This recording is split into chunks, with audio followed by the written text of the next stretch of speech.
ينصر دينكم. تعرفوا مينكم؟ انتم السوريين.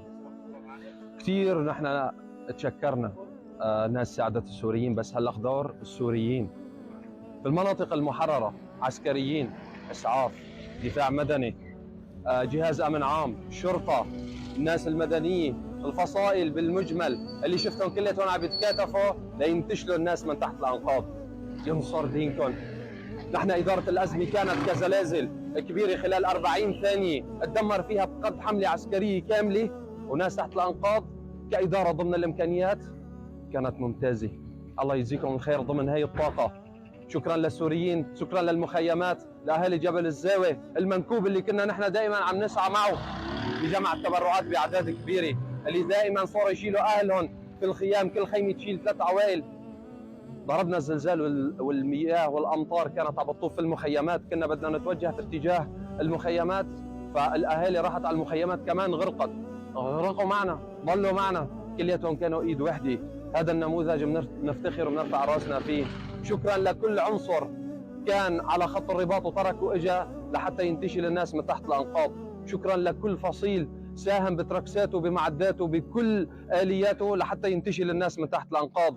شكرا لكل طبيب ضل مناوب 5 أيام و6 أيام بدون ما يترك هدول الناس. شكرا لكل صحفي، شكرا لكل ناشط إعلامي، شكرا لكل إغاثة، شكرا لكل جمعية، شكرا لأنت كإنسان ما هو طالع في إيدك شيء كنت قاعد وفي خيمتك وما طلع في إيدك شيء، شكرا لك أنت كنت عم بتشارك لتوصل الصوت للناس. شكرا لكل واحد ساهم في مشاركة يساهم بإيصال الصوت عن طريق واتساب وعن طريق أي شيء إن كان للناس وللدول العربية ليوصلها الصوت. شكرا لكم جميعا. ينصر دينكم 100 مرة، ينصر دينكم 100 مرة. وهذا الشعب القوي اللي تعرض لكل هاي الأزمات وطلع منها ينصر دينك.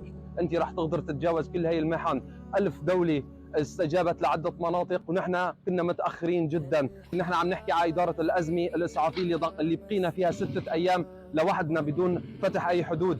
الله يعطيكم العافية جميعا. هذا الشكر الخاص لك أنت كسوري، لك أنت كسوري موجود كمان كنت في أوروبا وعم تنحرق وعم ينحرق قلبك. أنت كنت عم بتموت 1000 موتي وأهلك ما عندك أي خبر عنهم، لذلك كنت عم بتساهم بكل طاقتك، ما بتعرف خبر عن أهلك بس قدرت توصل لغيرك وتساعده على أمل حدا يساعد أهلك. الله يعطيكم العافية وإن شاء الله تبقوا هيك وتبقوا أكثر من هيك. الله يجزيكم الخير وإن شاء الله بيفرجها علينا جميعا ويسقط الأسد غصب عنه وفي الكندرة بده يسقط.